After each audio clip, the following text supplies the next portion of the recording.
Shalom, Rabbi, and thank you for taking the time to speak with us during these days where we count the Omer. Before we start, let me introduce a few facts. Today is May 11th, the 3rd of Iyar.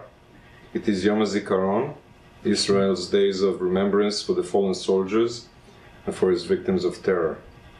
We are here at the Hebrew College in Newton, Massachusetts, with the nationally acclaimed historian of Jewish religion and theologian, Professor Rabbi Art Green, who is the founding dean of the Rabbinical School and now serves as its rector and professor in the non-denominational rabbinic program. About Professor Rabbi Green, ordained in the conservative movement and past president of the Reconstructionist Rabbinical College, Rabbi Green is a well-known author, an American scholar of Jewish mysticism and Neo-Hasidism. But above all, Rabbi Green is a gifted teacher, and I will not exaggerate in suggesting that if you read and listen, you will have to agree that he shares much with the statues of the likes of Kaplan and Heschel in his reworking of Judaism thinking for the postmodern religious world. But I have to warn you all that if you want to read all of his books and listen to all of his lectures, which I highly recommend, you'll need a long time indeed. You've been doing this for quite a while, Rabbi, haven't you? A good half a century, yes indeed. That's a long time. Professor Rabbi Avram Yitzchak Green, how do you like to be called? Any of the above is fine. Give us one. You may call me Art. Art. It's probably the easiest. I've been known by that name for a very long time, and I'm not afraid of it. In Hebrew, my books are all published under the name of Avram Yitzchak. Rabbi, my original theme was about tradition and its transmission through the generations, which has always been the elders' jobs. Please tell us, where did you grow up, and tell us a little about your life as a child. Did you have a Zayde or Bubbe that influenced you, and who were the most significant people in your childhood? Well, I could spend the next hour and a half just answering that question if you like, but I'll try not to take the whole time with that. I was raised in an American Jewish household. I'm a third-generation American Jew. My parents were born in this country immediately after their parents arrived here in the first decade of the 20th century. My father was a militant atheist, grew up in an atheist home. His parents had already abandoned religion when the family moved from various Stettlach to Lodz before they came to America at the end of the 19th century, and in Lodz most of the children lost their religion. My father's aunts and uncles were mostly Communist Party members. He was he was an anti-communist, but shared their view of religion. Religion is the opiate of the masses, complete nonsense, a waste of time, and so on. My mother came from a traditional Jewish home, not Orthodox, but what you would call still old world traditional. My grandfather was a tailor. His tailor shop was open on Shabbos, but in my grandparents' apartment above the shop there was Shabbos, there were candles, there were things my grandmother didn't do on Shabbos. Once my grandfather closed the tailor shop, retired, he started going to shul every Shabbos and then every day. So he was a kind of Jew with a warm relationship to Yiddishkeit, even though he had not been very knowledgeable or observant in his own life. I was given a Jewish education in the supplementary afternoon Hebrew school simply to please my mother's parents. There had to be a bar mitzvah for every boy in that family.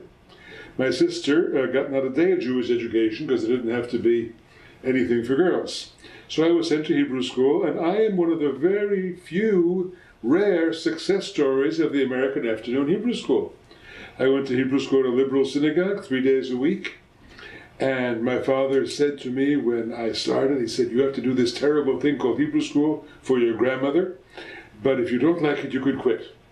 And that was the deal that they struck. And lehachis kanire, I loved it. I fell into it immediately. I was attracted to religion when I was very young, and I don't know why. You can explain it psychologically, or you can explain it in terms of the longing of the soul. I know your grandmother. Do you have a Zayde as well? Yes, her husband, my grandfather, but he didn't know much. He was a very simple Jew, a tailor, and he made Kiddush once a year, usually at the Seder. And then by the time I was 10 or 11, I saw that he made 20 mistakes in the Hebrew by the time he finished the Kiddush. He knew a lot of the Davening by heart, but he had no Jewish knowledge. He had been an orphan in his town in Latvia, and never had any education. He was apprenticed to a tailor very young, so he did not even have a good cheder education. My grandmother had more of a cheder education because she had a younger brother who, it turns out, was afraid to go to cheder by himself, and so she and Lomzhek went to cheder with him, and so she actually knew a little bit more than her husband did. One of those early feminist stories, you can say. Accidental feminism. So I was attracted to religion very young. I remember being 7 or 8 years old and taking my mother to the synagogue on Friday night. And she went with me. Maybe it was to escape her husband's bridge game on Friday nights. There was a lot of cigar smoke in the house during that bridge game. Or maybe it was because she felt some need for religion. My mother was diagnosed with cancer when I was 7, and she died when I was 11. And it could be in those years that somehow religion was attractive to her as well. How did that affect your view of God at the time? You were a child, 7 to 11, you don't ask God, why did you do this to me? Well, I didn't know she was dying until a week before she died. The word cancer was a word you didn't mention in front of children in those days. I was given a week's preparation, and then I was left with a shock. I went to say Kaddish for her. I went to Daily Minyan to say Kaddish for her. My father thought I was crazy and was opposed to the whole thing, and immediately began to fight against the increasing influence of religion in my life and the increasing influence of his in-laws on my life. There was a tension between my father and my mother's parents. And I was, you might say, the football thrown back and forth between those two families. How did you feel lying in bed in the evening where the fighting is gone, and did you think to yourself, why did it happen to me? Or did you say, God, did you do it? I'm a good boy. What was the nature of your quest at the time? Do you really want to know? Absolutely. I said, Rabbana Shalom, why did you take the wrong parent? You must have made a mistake. Yes. Because my father was a very angry man, and we did not see any emotion from him other than anger. Of course, he was very frustrated about what had happened in his life. He'd lost his wife. But all he could give us was anger and hostility. And as a result, I came to side more and more with my mother's parents and their religious life, and be put off by his rational socioeconomic reality. Dad was a high school history teacher, social studies teacher, and was very much a sort of secular intellectual. Socioeconomics are real, psychology is all nonsense, religion is even further nonsense. And so I was pulled more and more into my grandparents' world and into the world of religion. When I was 12 years old, this was a liberal, unaffiliated synagogue Hebrew school in Newark, New Jersey. With Philip Roth? My father was the high school history teacher in the school that Philip Roth describes. And my sister, who's older, knew people, had a friend who dated Philip Roth, so it was all rather close. And when I was 12 years old, my Hebrew teacher convinced me to go to Camp Ramah. Many years later, he told me that he had a fight with my father about that. He said, I still remember your father, who said over my dead body, go to Camp Ramah, and I beat him. My father was a tough guy, but Aryeh Ron was tougher. And he got me to go to Ramah. That was a very important event in my life.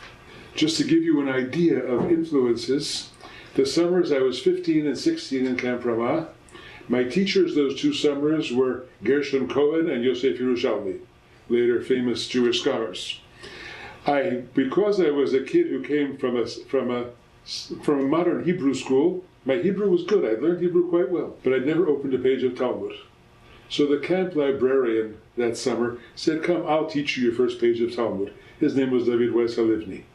What year was that? That was 1956. He, of course, is today the world's greatest Talmudist. And so I had great influences.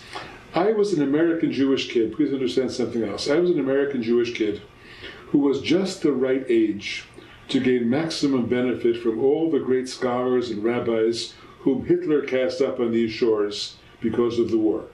The rabbi when I was a child was Joachim Prinz from Berlin. When I became too frum for Joachim Prinz, too religious, I went to his brother-in-law Max Grunwald in Millburn, New Jersey. When I graduated high school at 16, I started Brandeis. And there I studied with Nachum Glatzer, who had been Rosenzweig's disciple, with Alexander Altman, who had been a rabbi in Berlin. My teachers for secular philosophy were also Aaron Gurvich and Herbert Marcuse, both educated in Germany. Then I went to the seminary, which we'll get to, and of course I studied primarily with Heschel. They were all Middle Europeans. So the nuclear system and the Jewish system both benefited from the war, finding the refugees, scientists and refugees, rabbis. You can say Lahavdil if you want to, right. But this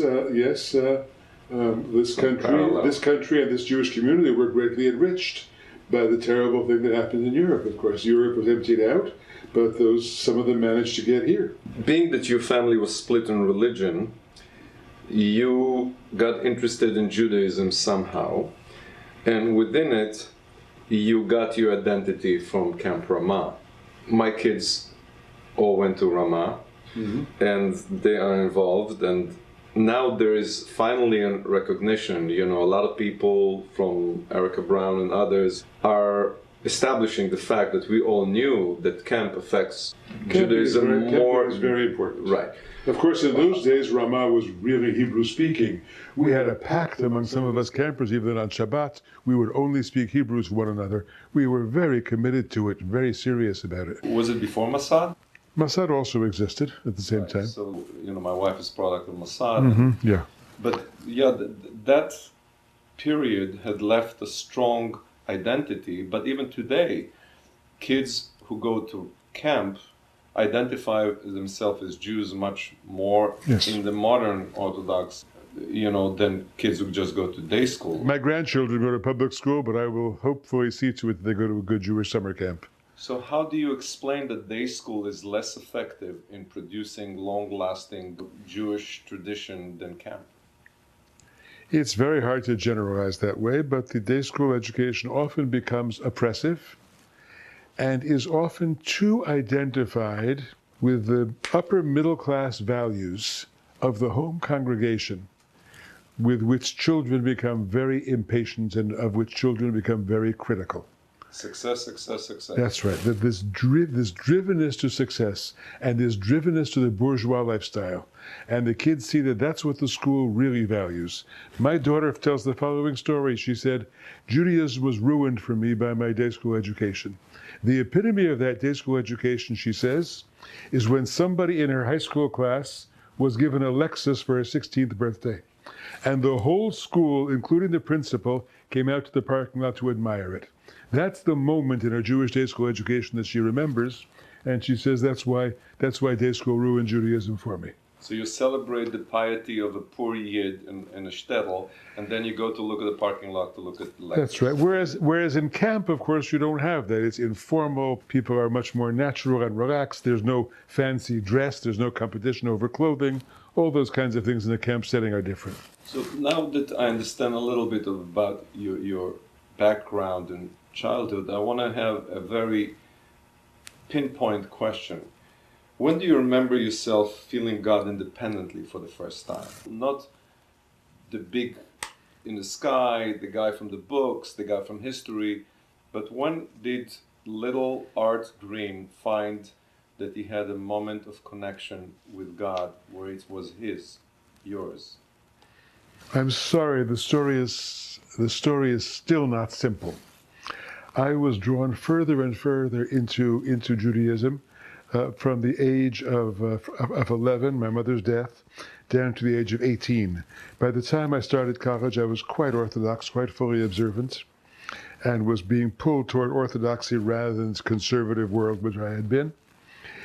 Yes, I had, I would say, some experience of God's presence there. It was pretty much a traditional sense of God, I think. It was certainly God who cared about me. It was certainly a God who was the commander of the mitzvot and cared that I be observant and for whose sake I was observant, but it was also a God who was the loving parent I didn't have. Since my father was not very good at loving and my mother was gone, God was very much loving parent, and I would say I felt that God. Avinu Malkeinu, the Avinu yes, part. But at age 18, the eve of my 18th birthday, the bubble burst. And I realized I didn't believe, I was kidding myself, I was holding on too tight because I couldn't let go of my mother. I came to realize that my religious behavior was almost entirely neurotic. The eve of my 18th birthday, my sophomore year in college, I went out and ate 2 treif hamburgers. It's the cheeseburger complex. No cheese, please. I have good taste. 2 treif hamburgers. And after the first hamburger, I might have repented, but after the second, I was finished. And I stopped being observant completely. For 2 years, I tried on secular Jewish identity. I was a secular person, and I tried on secular Jewish identity of various sorts. The 2 forms of secular Judaism that attracted me were Zionism and Yiddishism. And I was drawn to both. I used to go to the Yiddish Kultur Club meetings in Boston and bring down the average age by 60 years. I was president of the Student Zionist Organization. But after about a year or 2 of that, I said, no, I'm still a religious person. I don't believe in any of the answers I was given, but I still long for God. The religious questions are still the important questions in my life. And I realized that my religion was very much a religion of longing, a religion that was about ultimate issues. Why are we here? What do we human beings exist for? What's life all about? And none of the secular Judaisms could begin to touch those questions. By then I was coming into my last year of college, and I had great good fortune in 2 ways. Professor Alexander Altman had just come from England to Brandeis. He taught the first course on Jewish mysticism ever taught in an American university. And I was a student in that class. And it hit you straight in the heart. So I learned Kabbalah from Altman, and it was very impressive to me. But then somebody, I don't know if it was Altman or Zalman Schachter, whom I'd already met, somebody gave me, when I was 20 years old, a senior in college, an essay by Hillel Zeitlin called Yesodot HaChassidut, The Fundamentals of Hasidism. Zeitlin before he became secular or after he returned back from secular? No, Zeitlin, almost all his writings were after he returned. This is after he returned. Yesodot HaChassidut. I read that essay, and I said, this will be my religious language for the rest of my life. This is it. I have found Matzate Chava Nafshi. I have found what I need. I promised to translate that essay into English. It took me 50 years, but I finally published a collection of Zeitlin's essays in English. And I said, that's it. This will be my religious language forever. I was a senior in college, and the reason was because his description of Kabbalah fit my own experiences. When he talked about Yesh V'ayin, being in nothingness, and the God who is behind all reality, who peers through the cracks of all reality, I knew that was true experientially. It spoke to my soul. It spoke to things I had already seen in life and known in life. So by the time I graduated college, I went right to Jerusalem. I sat in on Professor Sholom's lectures because I knew because I wanted to study Kabbalah. The course of my life was already clear when I was 20 years old, but it took that break with a kind of traditional Judaism in order to find something different. So I find here a little bit a missing link. How do you get from a loving parent to existential Judaism, of mysticism? Usually there's some stepping stones. People, like in the Pardes, you get when you're 40, right? I will name the stepping stones for you. I think the stepping stones go like this, and I will explain. Nietzsche, Kafka, Camus, maybe Kazantzakis. How's that for stepping stones? So it goes like this. I read Nietzsche in 4 or 5 different classes at Brandeis. You know, at Brandeis in the 1960s or 1950s, you could get the best Middle European education anywhere in North America because all the faculty were European. Nietzsche was on the curriculum of half my courses. So they created the questions. So Nietzsche was the celebration at the death of God. The celebration that you got out from under that parent who, while loving, was also oppressive. So echoed your break. Echoed my break. My anger toward my father, also my break with the need for such a parent. So there is the rejoicing in the pessimism. There is the rejoicing that you've broken the bond. But then comes Kafka. You suddenly live in an empty world. Humor and there's dark nothing, humor. No, not even humor. There's nothing left. There's no air to breathe because there's no meaning in life. There is no one in the castle. The castle is empty. The journey is meaningless. Then along comes Camus and says, all right, create that meaning for yourself. If there is no meaning, you have to create it. And Kazantzakis was important to me. I fell in love with, I just reread it after 50 years, I fell in love with Kazantzakis' autobiography, Report to Greco. And he has a moment that I want to tell you about. He has a moment where he says, man has been told, he's using the image of Sinai, he says, man has been told that if you climb the tallest mountain in the world, on the far side of the mountain, if you reach around, you'll see the face of God. And the human being, using the last ounce of strength left in his life, climbs to the top of the mountain, reaches the top of the mountain, pulls himself up, reaches around, and feels a sheer cliff. He says, what do you do at that moment? You take a chisel out of your pocket and begin carving. So you have to create meaning for yourself. But then I discovered, yes, you create meaning for yourself. But no, I'm not the first one to do this. Of course not. I'm rediscovering a meaning that's been there all along. You tap back into tradition. And then when you open a book of Kabbalah, you see the Kabbalists were always doing that, recreating meaning on the basis of earlier tradition. Did you feel proud, this patriotism, that your religion instinct was good all along? That you knew it was right, you're just going back to it? Pride isn't the right emotion. Joy. Joy, yes, there was something very joyous that I could come back to. Right. That I could come back to Yiddishkeit in terms that really were exciting and creative for me. It was not about submission, it was about creativity. This is what Spinoza was denied of. Yes, submission, of course, was much harder. Coming back to saying, Ana Abda de Gud Shabrich, that I am still a servant, that came later in life. That took me a very long time, because the rebel in me lived for a long time. So tell me again, you left because of submission and you came back because of? Creativity. Creativity. Yes. So because I saw the tradition had such a rich store of symbols and language on the basis of which you could create. So if you could talk to some Jewish educator, what would you tell them? Immerse yourself very deeply in the language of tradition, but do so in an open and creative way. That's what I tell my That's students. for students. Every day I tell my students. But for the teachers, for the melamdim. Do the same thing with your students. Let them know the stories. Let them know the stories very well, but in an open way, not in an oppressive way. So when you broke away, why didn't you go to Spinoza? Why Nietzsche? The truth is, it was partly because of what was on the curriculum of those college courses and what wasn't. I was a 19-year-old kid. But, of course, there is something of Spinoza in the background, because Spinoza is the original pantheist. Right. Now, Zeitlin is also a pantheist, or a panentheist.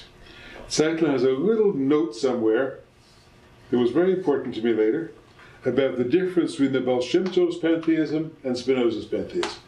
Spinoza is a dismissive pantheist, at least according to some. Explain what pantheism is. Pantheism, everything is God. Yeah. Some people describe Spinoza as the God-intoxicated man. God is everywhere. But some people say, that read Spinoza to say, if God is everything, then God is nothing. If nature is God, then let's just call it nature and forget about God. Whereas for the Baal Shem Tov, and for my own theology, yes, nature is God. God is present in everything, but the mystery is infinitely beyond everything.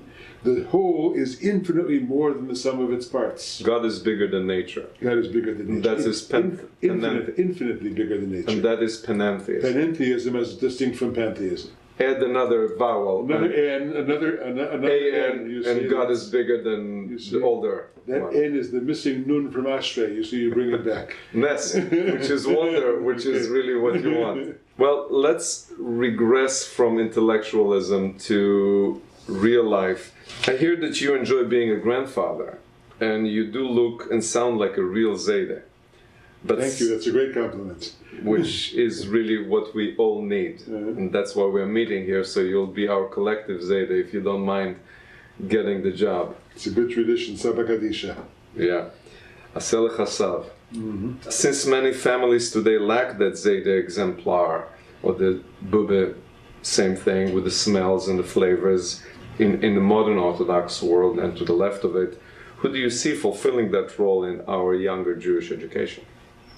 First of all, remember that one of the important things I did in my life is the creation of the Chavurah movement. I'm a Chavurah Jew. Please explain what the Chavurah movement was. Chavurah is a fellowship of Jews. We started our Chavurah Shalom, in Boston in 1968. Somerville. And my closest friends today are still mostly members of our original Chavurah. The bonds of friendship and Chaverschaft have lasted for half a century. A chavura I described in some places as a surrogate extended family. Because many of us have cousins who no longer live the Jewish lives we live, or who live in California or Israel or God knows where. Families are so scattered.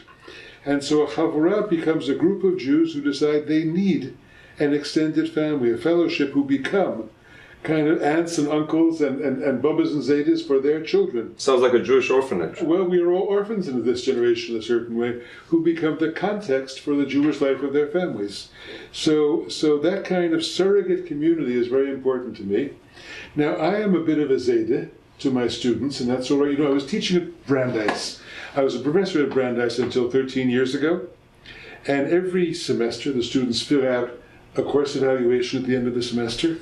And one of my students wrote, it must have been around 2005 or 2004. I see one of my students writes, "Green was terrific. I wish I had a grandfather like him." And then I knew that I was finished with teaching undergraduates. I had to move on to something beyond undergraduates. So I teach rabbinical students now who are in their late 20s, early 30s, wonderful, anxious to learn, serious, giving their lives to it. But I've become a bit of a zeta figure in their lives, and that's just fine. I'm happy to do that. Which part do you think they connect more with, the teacher or the zeta? They're the same. You see, I like to say this, very, very important to me. I'm a believer in evolution.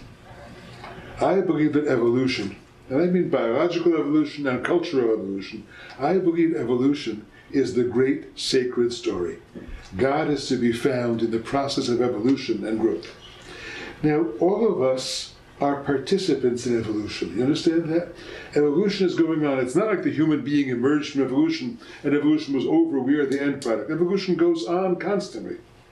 So each of us in life is the grandchild of our grandparents and the grandparent of our grandchildren. We have 6 generations in our lives. My grandparents down to my grandchildren. I'm the 5 generations. I'm the one who conveys what I got from my grandparents to my grandchildren, and the passing on of cultural tradition is part of evolution. But, that cultural tradition has to evolve. If I gave my grandchildren exactly what my grandparents brought to me from Eastern Europe, I'd be doing the wrong thing. I say I'd be giving them Judaism and formaldehyde. I'd be giving them Judaism preserved, not Judaism alive.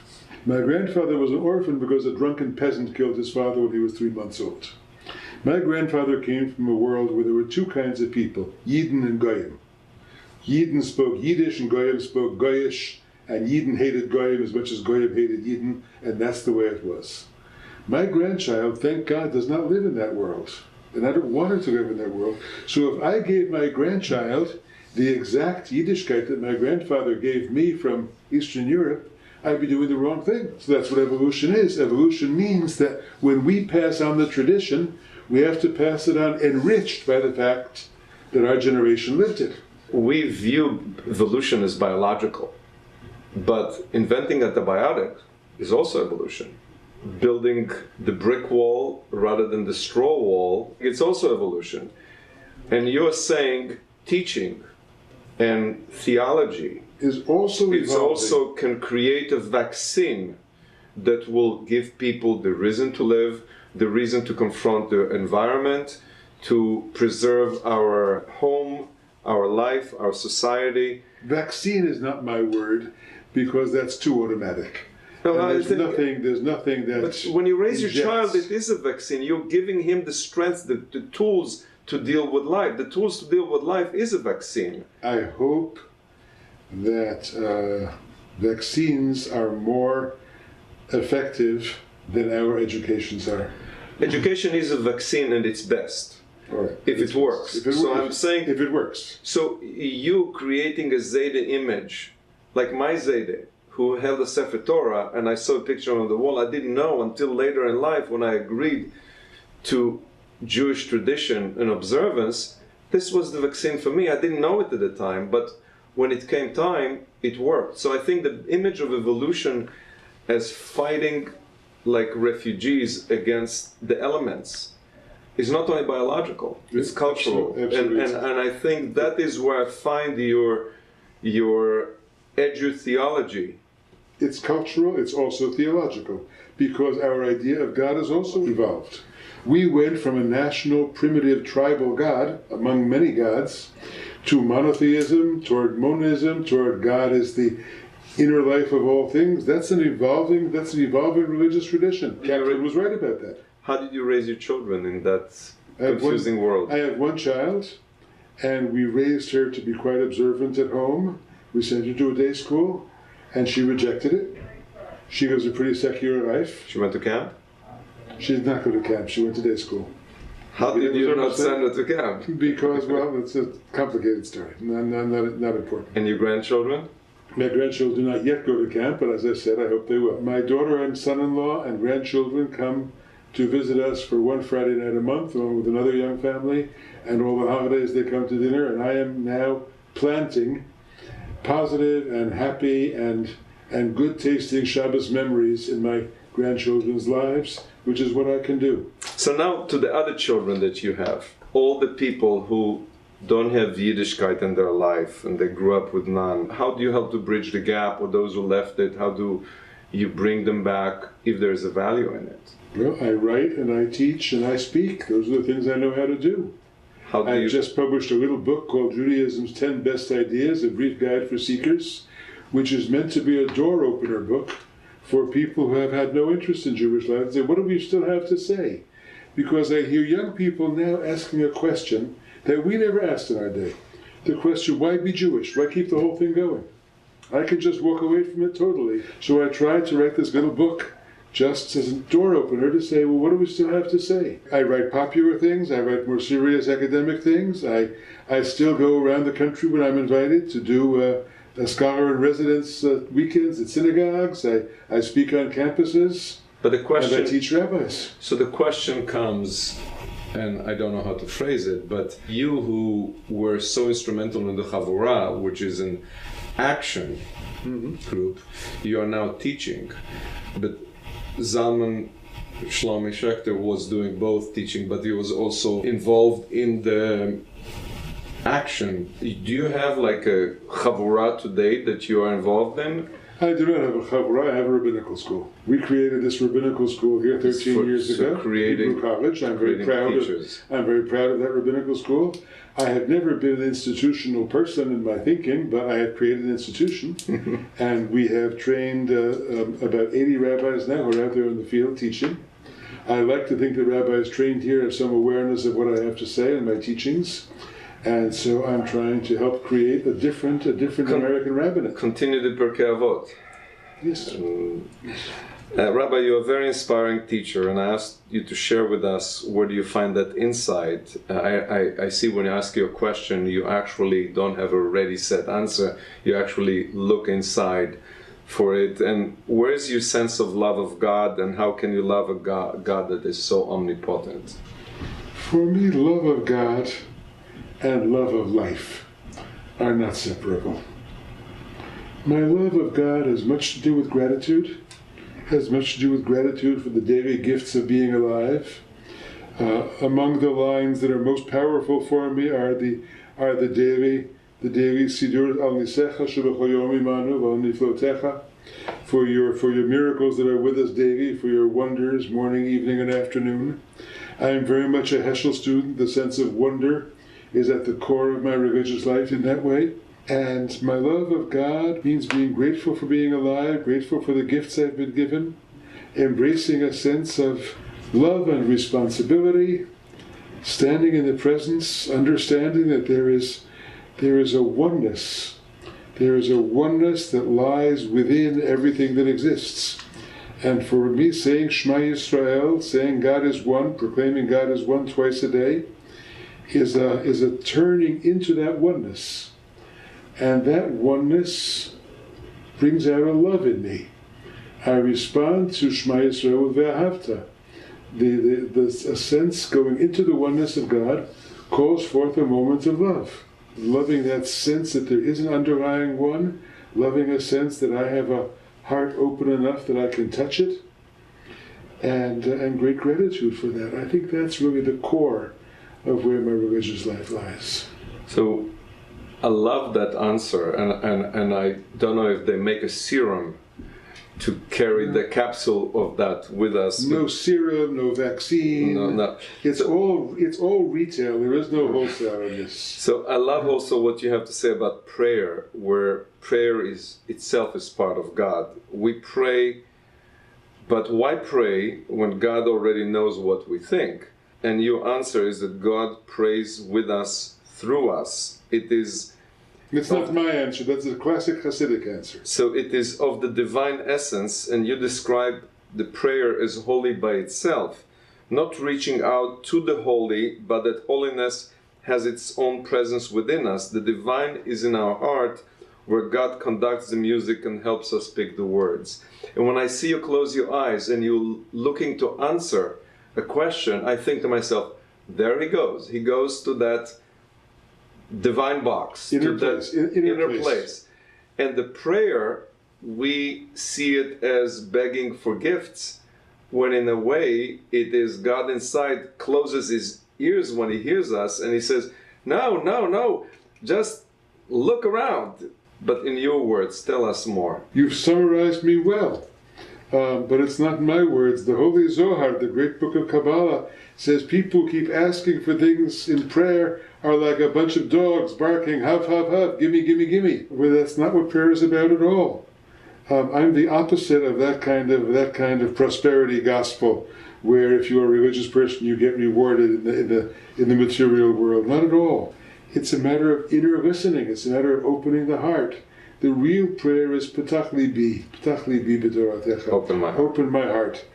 To pray for an open heart, to appreciate God's blessings, to pray for an open heart, to give that love to others, and to be able to receive love from others.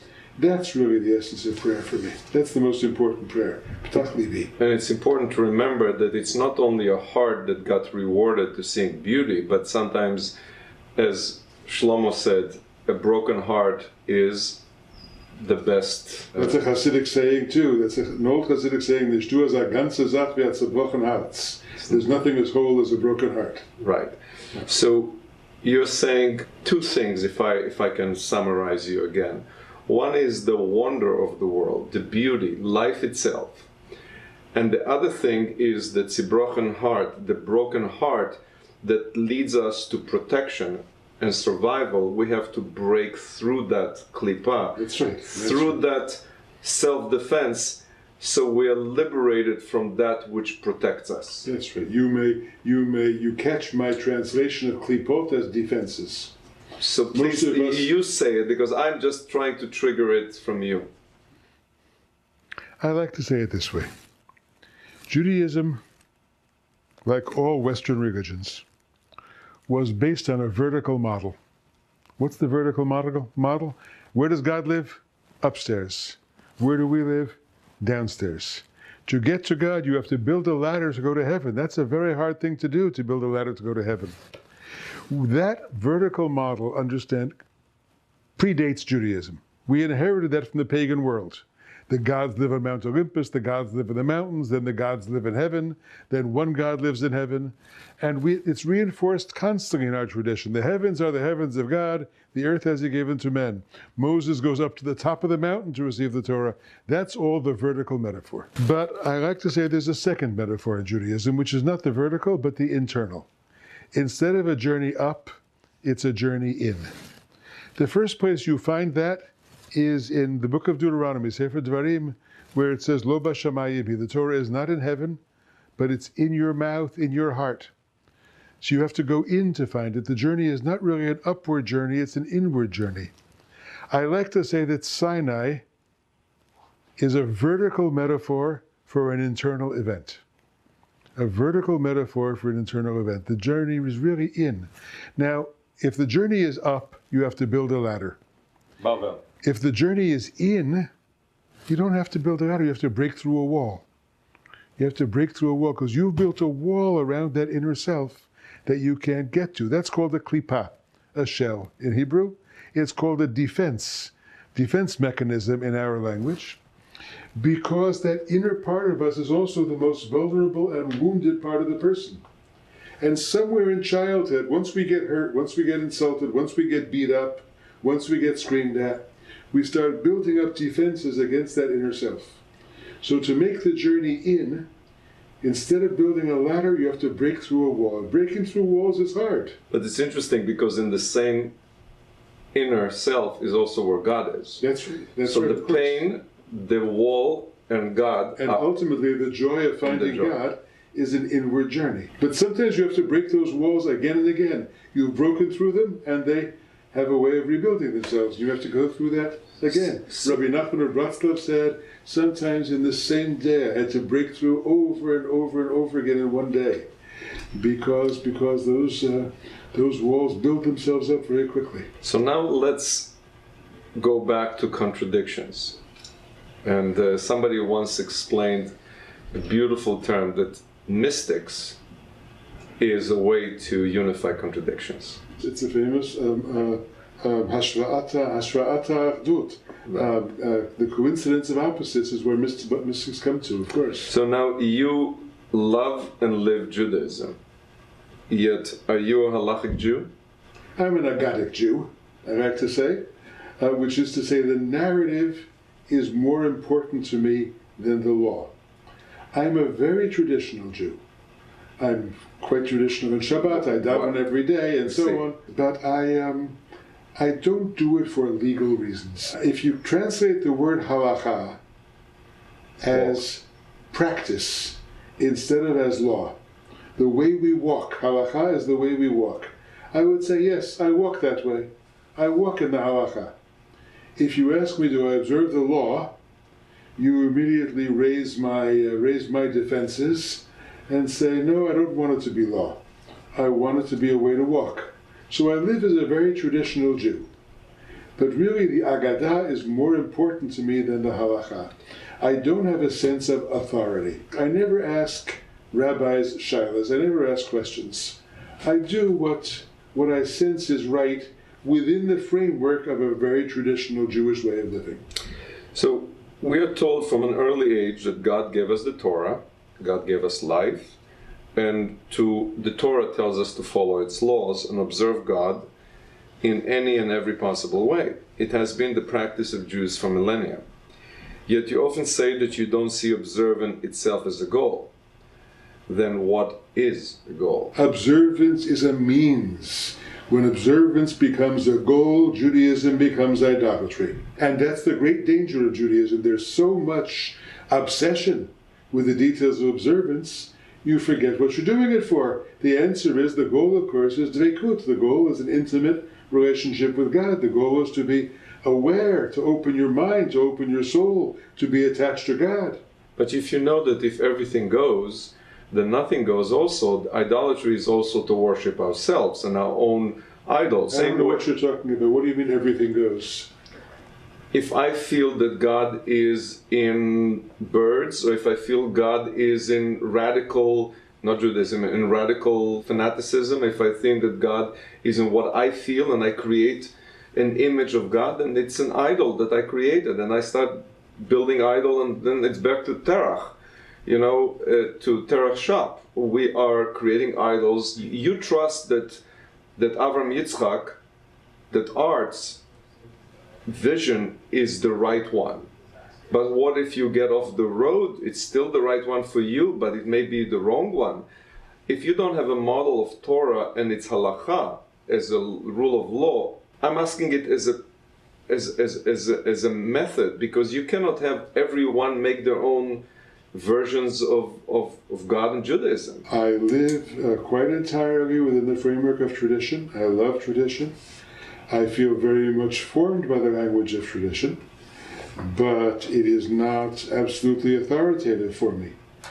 The sense of authority is internal. The sense of authority is my internalized relationship that comes out of a love for traditional forms. But traditional forms must not become an end in themselves. When traditional forms become an end in themselves, then they are dangerous. That's not to say I believe in the formless Judaism. Of course I don't believe in a formless Judaism. Yes, I find God in those birds, and I'm not ashamed to say I find God in those birds. It doesn't mean that I don't respond to hearing the birds sing. I go out and pick up the newspaper at 5:30 in the morning. I hear the birds. My response is usually the bracha shenatan l'sech v'vina, because I hear the birds and I want to say that bracha. In other words, I respond completely in the language of tradition. And yes, I'm careful if I say that bracha, then I don't say it later when I say Birkot HaShachar before I daven, because I know I've said that bracha already. But that's natural. That's a natural part of my Judaism. I don't say, oh, the Shulchan Aruch says bracha levatala, you have to worry about that, I have to be careful not to say Shema Malchus again, because I might say, I lived with that kind of guilt-centered and authority-driven religion. I walked away from it when I was 18 years old. And when I came back to Judaism, I came back to a Judaism that's built on love and a positive relationship to tradition, rather than being pursued by you are never adequate enough to the details of checking out the halacha and being more and more strict. And I find many followers of halachic life today are driven by a kind of over-devotion to strictness. And for me, and here I speak purely personally, the freedom I need to live a rich spiritual life is destroyed by such obsessive strictness with the details. Rabbi, you are one of today's main voices speaking of and about spiritual Judaism.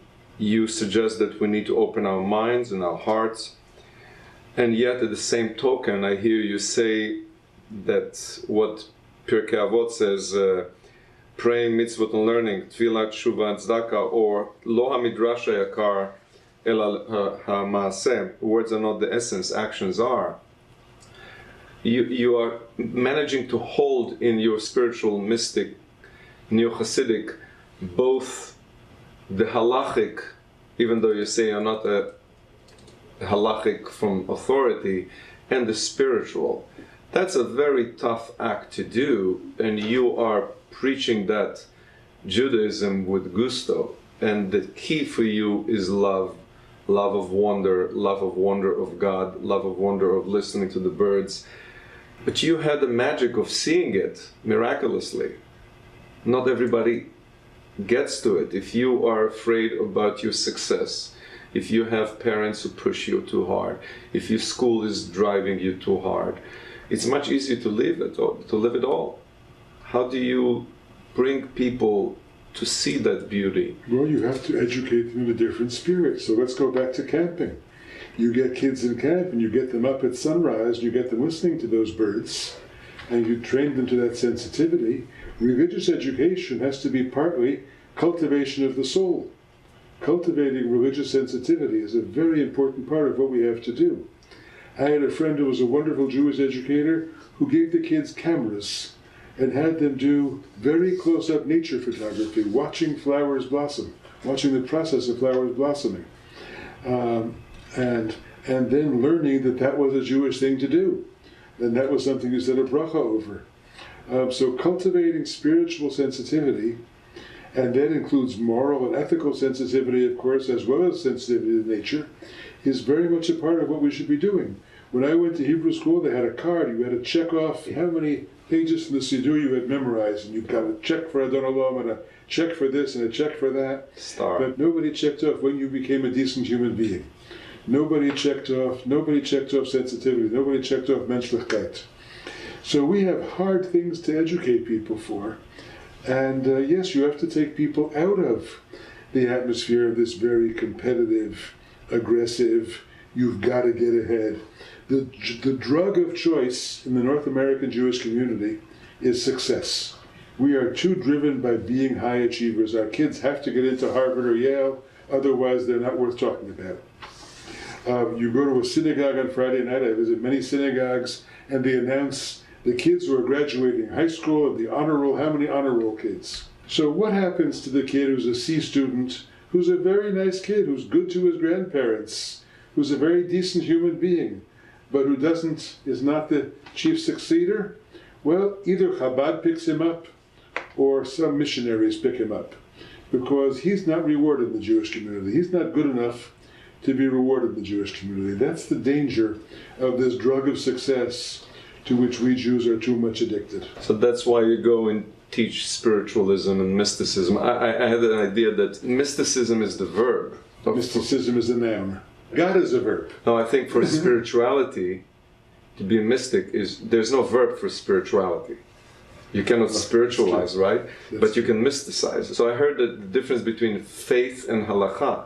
I heard that halakha is the conduit through which faith is the current. That's right. And I think mysticism is the act of seeking for spirituality. I like that verb, noun, verb, seek and find thing. When I said the halakha is the means, not the end, I'm saying the same thing. It's the conduit, of course. Right. It's the conduit through which the energy flows. Right. Yes. So, but there is a sense also, because of all this Eastern spirituality, that it is really an unattainable concept, like nirvana or controlling one's heart rate or walking on coals. All of sounds very hard work, yet we believe that spirituality should not demand such hard work. How do you help people reconcile the difficulties? No, I don't think you're right. We do believe it's hard work. Okay. We do believe it's hard work. It's hard work that's done day to day. When you ask yourself, how am I behaving toward this person? When you're asking, how much am I resisting gossip? How much am I resisting bad values? How do I live in a world where you have an election campaign like the one we're constantly going through and still remain a decent human being in the way I see life? That's all hard work. There's lots of hard work. We have a difference, a distinction between the weekday and Shabbat. 6 days you have to work hard at the spiritual life. Shabbos you get to rest. You get your little bit of nirvana. We don't believe, of course, in a permanent state of nirvana. We believe everybody rises and falls. After Shabbos, we have a Havdalah. You can have the highest moment, and then the next moment be down in the pit. That's our more realistic view of life. But it's definitely hard work. And learning Torah is also hard work, by the way. For American Jews, I'm sorry to say, learning the Hebrew language is terribly hard work. It drives them crazy. And it drives me crazy that American Jews are not able to learn Hebrew to read the tradition in the original. Because, reading in translation is always like kissing the bride through the veil. It's never the real thing. So serious Judaism requires hard work. So let me ask you, looking forward, this has been your life work, the vision of the Jewish future. How do you see the future of Jewish practice? Is there room for a flexible middle ground where Hasids and spiritual Jews and modern Orthodoxy can work together? With so many Jews moving to the right, can it work? I asked Yes Greenberg a quote that he mentioned, he forgot it. He said, in the 60s I was in the extreme right, in the 90s I was in the center, the 2000s I'm the far left, and I never changed my views. So if Greenberg and Avi Weiss are shunned for being rebels, how do you see a world of Judaism that is cohesive and works together? I would be very happy to make a minyan with Yitzhak Greenberg and Avi Weiss, and maybe Blue Greenberg also if she would join the minyan, which I think she probably would by now. And those are my kinds of Jews. They may be a little bit more consistently observant than I am, but we are in the same ballpark, so to speak. But if they're shunned, what is the future for your vision? I am more shunned by certain people, and that's where I stand now. I know that some of my books, I understand, are found under the desk in certain places in Borough Park in Baltimore. And that's okay. Let them hide the fact that they read me. I read them. But I'm playing with you. The Orthodox community is still maybe 15% of North American Jews. It's not 75, it's not 80%. It's 15%. Maybe it's gone up from 10% to 15, maybe it's now 17%. It's still a minority among North American Jews. The Jews I have been most concerned with in my life are the Jews I speak to and who listen to me, and those are Jews who live outside the Orthodox community. This Jewish community, now I'm talking about my community, the non-Orthodox Jewish community, is shrinking. Right. It is shrinking because we are another couple of generations farther from immigration. Assimilation is an open pathway. We educate our kids in an open society. We want our kids to live in an open society. We do not, unlike Borough Park, want to recreate the ghetto. And because we are not willing to recreate the ghetto, we are going to lose lots of people. If I look at the grandchildren of my first cousins, most of them will not be Jewish. So I see branches falling off the tree. But I also see, within the non-Orthodox community, wonderful pockets of energy and excitement. I see lay people wanting to learn in a way that we didn't have a generation ago.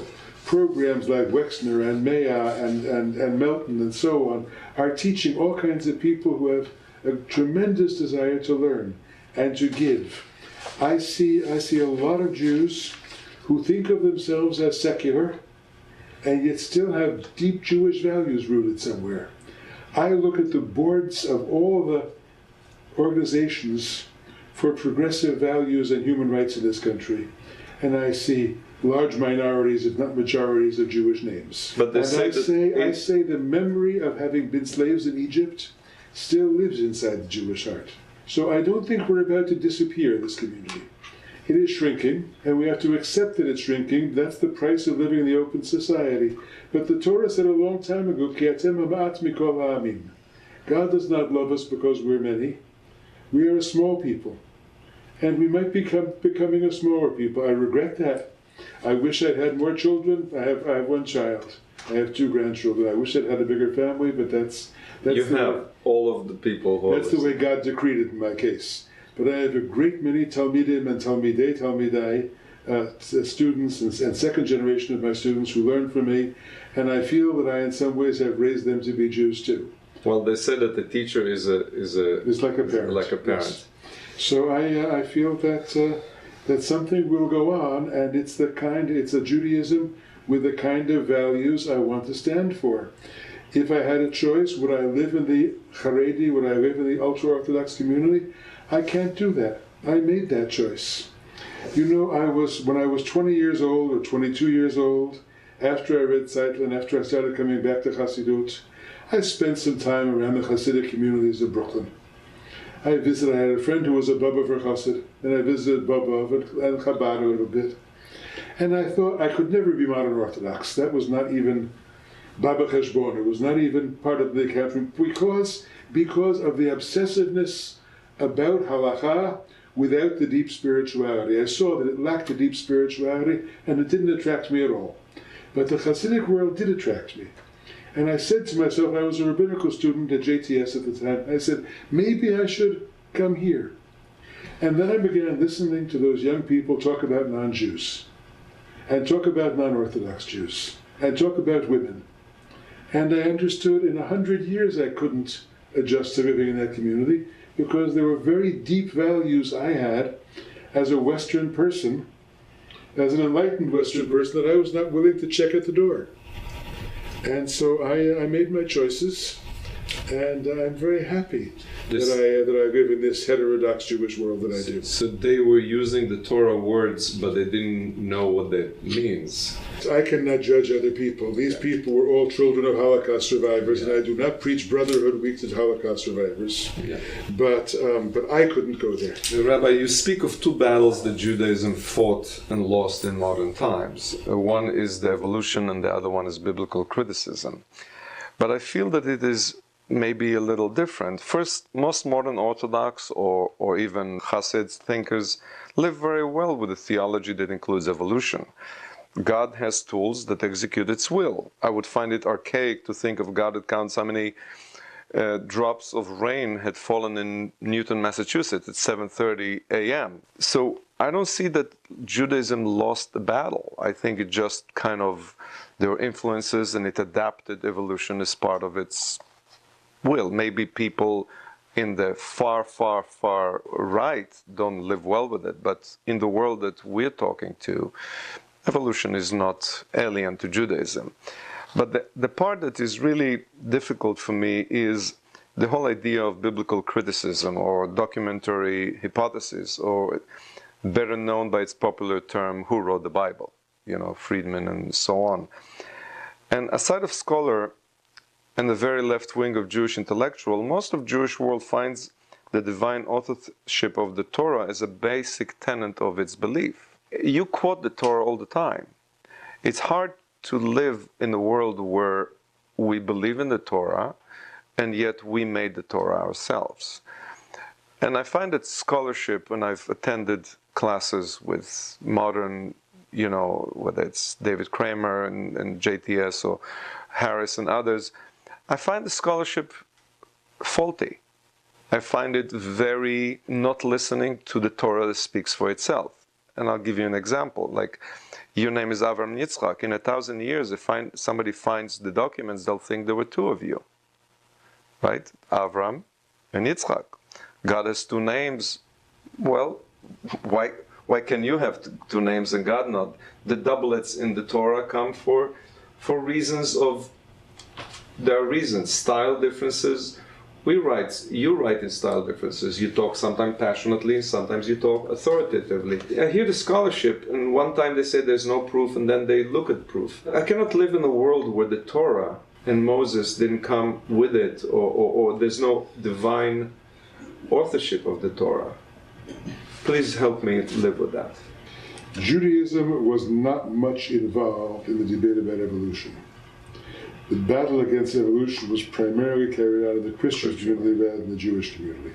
But Jews, for almost a century, did not talk about creation because they were embarrassed to talk about it. They knew they didn't believe in the biblical story literally, and yet we all still make Kiddush and pick up our cup Friday night and say, Yom HaShishiva Yechula Shemayim V'Aretz. Our relationship to that story can be called love and loyalty and lots of other things, but it can't be called belief. We don't believe that's the way it happened. Now, evolution, of course, and natural selection, as described by evolution, does not see itself as the handiwork of God. It sees itself as a natural process. Jews did not know what to do with that, and therefore bypassed the question. Didn't deal with the question. When you look at the writings of whether it's the generation of Soloveitchik and Heschel or the generation of Yitz Greenberg and David Hartman, you will hardly find anybody talking about the question of creation. But if you go back to the great medieval Jewish theologies, whether the Rambam or the Zohar, they both insisted that creation was the very basis of Judaism, and everything depended on faith in creation.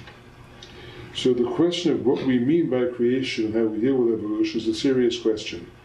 And to simply say evolution is God's tool, it's not quite as simple as that. But I believe we do have to discover, as I say in Radical Judaism, we do have to discover the divine presence in evolution. We do have to discover the sacred dimensions of evolution. In some ways you are agreeing with that. But let's move on to biblical criticism. I am a post-critical Jew, which is to say, if you ask me as a historic claim, please listen to me carefully. If you ask me as a historic claim about historic events that happened in the world, no, I have no evidence that the Torah was given at Mount Sinai, that Moshe Rabbeinu ever lived, that Abraham, Yitzchak, and Yaakov ever lived. These are all literary figures to me. They exist in the Torah text, but I do not know that they ever lived as flesh and blood human beings, nor is that important to me. Nor is that important to me. They are spiritual paradigms from our life. They are the spiritual paradigms of the tradition within which I live. I try to imitate Avraham Avinu not because he lived historically, but because this is the language of tradition. And of course Avraham Avinu was machnis orchim, invited guests into the house and cared about guests and opened his tent flaps wide and so on. And I try to live that way because I'm a Jew. And I'm very much an Avraham Avinu Jew. I've written a book about the belief in Abraham and the mitzvot in Hasidism, and I care a great deal about Avraham Avinu, but I don't know that he ever lived historically. That's not the plane on which I'm talking. The same thing is true with Matan Torah. Please understand that I care vitally about the language of Shnei Luchot Avanim Horit Biyado. Moses brought the two tablets down. I care vitally about that language. I'm in shul every Shabbos and they pick up the Torah and say, V'zot HaTorah Asher Sam Moshe. And yet I am not speaking history when I say those things. I'm speaking the language of Jewish spirituality. I'm speaking the spiritual language that echoes in my heart and in my bones. That's not a historical claim. If I look at the Torah as a historical document, I understand. It was written and edited by various schools over a long period of time. The priestly tradition wanted one thing and the prophetic wanted another. The northern tribes wanted one thing, the southern tribes wanted another. I accept all of that as history. But then I bracket it. Then I say that, but I'm not a person for whom history is the proof. I'm not a Yehuda Halevi Jew. Yehuda Halevi said, all those Jews heard Matan Torah, they can't all be wrong. It must happen historically, in the witness by so many people, therefore it must be true. I am very far from being a Yehuda Halevi Jew. You're a traditionalist. Don't give me a label. I'm a Jew who's a spiritual seeker. These things are all spiritual truths for me, spiritual rubrics. Now Rabbi Nachman makes a distinction between emet and emet lamito. You may say history is emet. Yes, history is emet, history is true. So in terms of historical truth, we don't know anything. Before the time of Solomon, we don't know anything about Jewish history. There's no evidence that of any of the story before Bayit Rishon happened. I'm not saying it did or didn't happen, I'm saying there's no evidence for it outside the text. But emet la'amito is something different. That's my existential truth, or my spiritual truth. And on that level, I give my life for it. I've given my whole life to it. But that's not because it's a historical claim. Now, I am saved. Judaism has been saved for me in some ways by postmodernity. Because in postmodernity, remember, when you read a text, the question is not the authorial intent. The question is, what relationship do I have to the text and what do I see in the text? I take these texts and make them my canon. They are the canon of the Jewish people. And in this canon, I allow us to be active participants. Our relationship to that text is what creates the canon. The text is there, but I'm constantly reinterpreting it.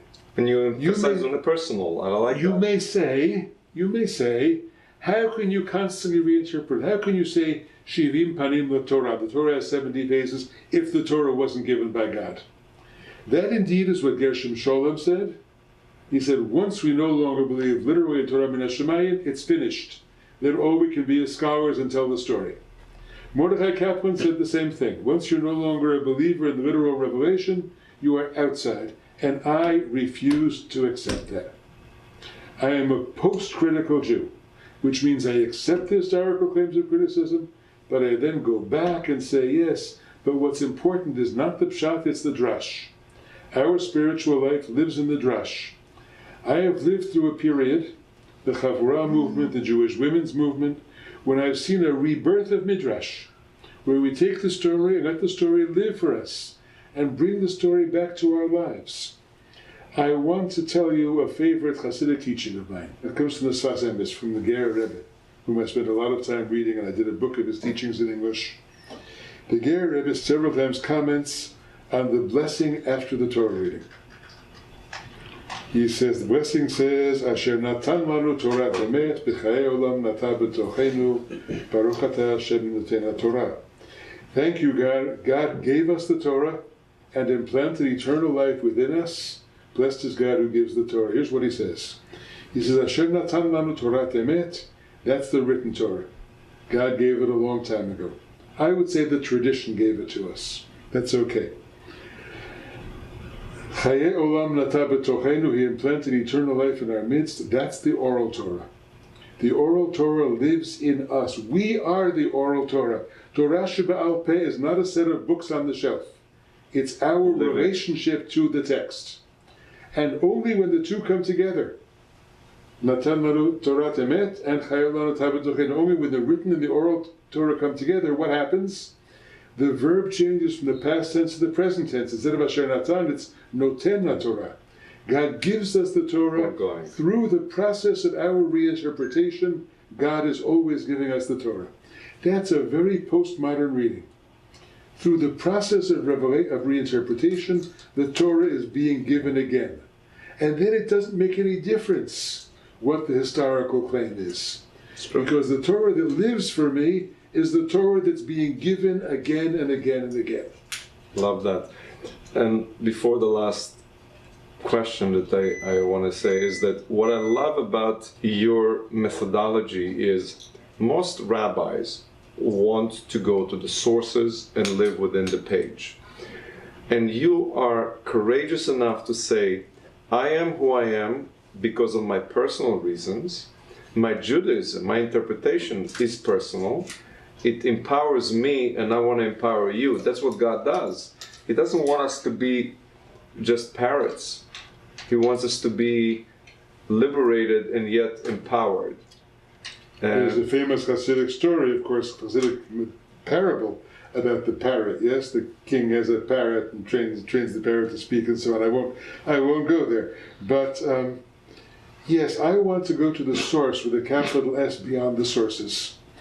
I think sometimes we get too stuck in the source, even though I spend most of my time in the books. What do? I read and I teach and I translate. I spend all my time in you find jewels. So in my study, you'll find it piled with, my table is piled with books. But I want to go to the source, not just the sources. And I think sometimes we forget the source, we forget God, because we're too busy quoting the sources. The God inside of us. The God inside of us and around us and always there. So we just concluded last week Yom HaShoah, Holocaust Memorial Day, and with the day being Yom HaZikaron, the day of remembering the victims of Israel's fallen battle and terror, and leading to Independence Day, tomorrow Yom HaAtzmaut. This is a very busy period which marks the losses and the pain of our people amid celebrating and fulfilling the dream of millennia of rebuilding Israel. It's a very powerful paradigm of our history. I know. How do you guide your Jewish mind towards all of these astounding events on the way to counting the Omer, preparing for receiving the Torah of all things, and Shavuot, the next holiday? It feels like we're living in a nutshell of history. And all of that, we're celebrating and we're remembering. How can you both live within the pain and within the future? It is the magic, I think, of the Jewish existence. You said it well. Jewish life has a lot of pain and a lot of celebration in it. Of course it does. I think that for more than 50 years, faith was very hard for Jews because we had not come to terms with how deeply wounded we were by the Holocaust. In my generation, my parents' generation, if you try to talk about faith, the immediate answer was, so where was God in 1944?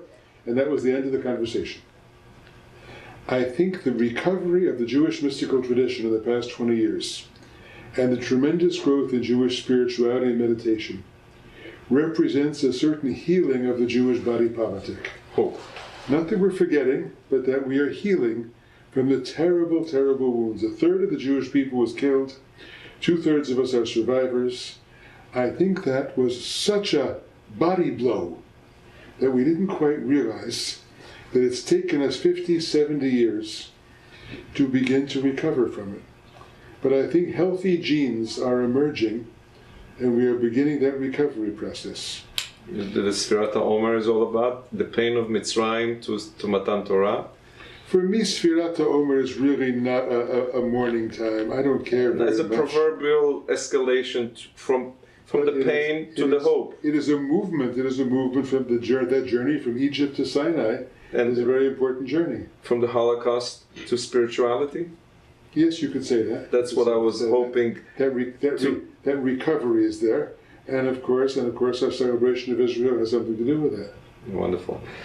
Tell us about your Radical Judaism book that Igal, our friend, is busy translating into Hebrew. Why? It's already translated. It will be published in Israel this First of all, what is Radical Judaism and why is it so important to publish it in Hebrew? Radical Judaism is everything we've been talking about for the past hour. That's what the book is. Read the book and find out. You now have a chance to read it either in English or in Hebrew. Why is it so important to have it in Hebrew? Because I desperately am worried about Israel and its future. And I hope, even though I chose not to live in Israel, I hope to have some minor influence on the Israeli mind and on the attitudes of Israelis toward Jews, Judaism, moral and ethical questions and many other things. Israel is in a very dangerous situation in many ways, I think, and if I can have a bit of influence on thinking Israelis, I would be delighted to do so. Is that also why you're involved in some smicha for ordaining some Israeli rabbis? That's right. I'm in Israel twice a year these days, very happy to be there.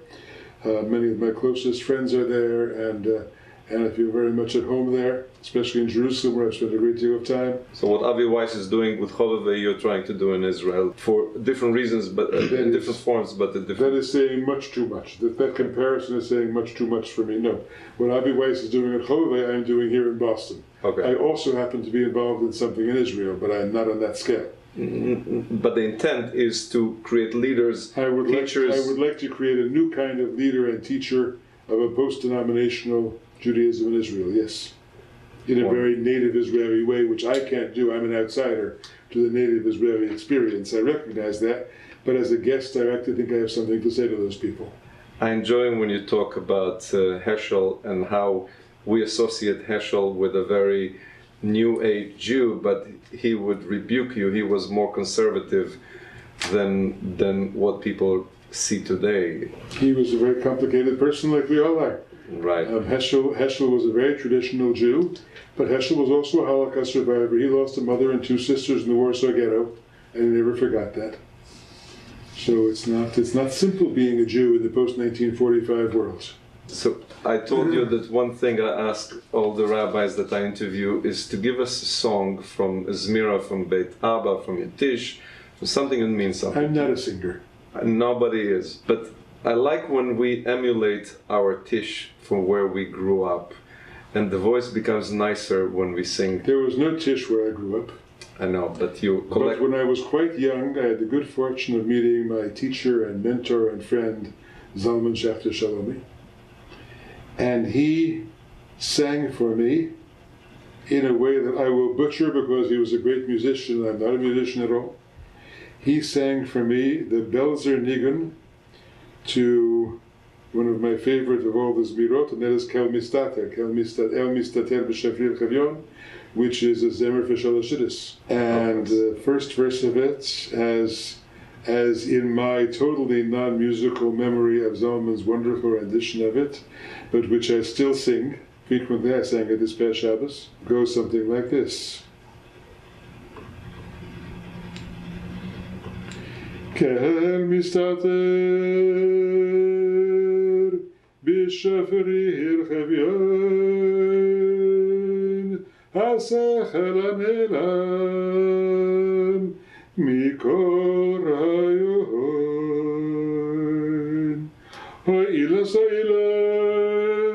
mukhtar b'chaser elyon keser yitnu keser yitnu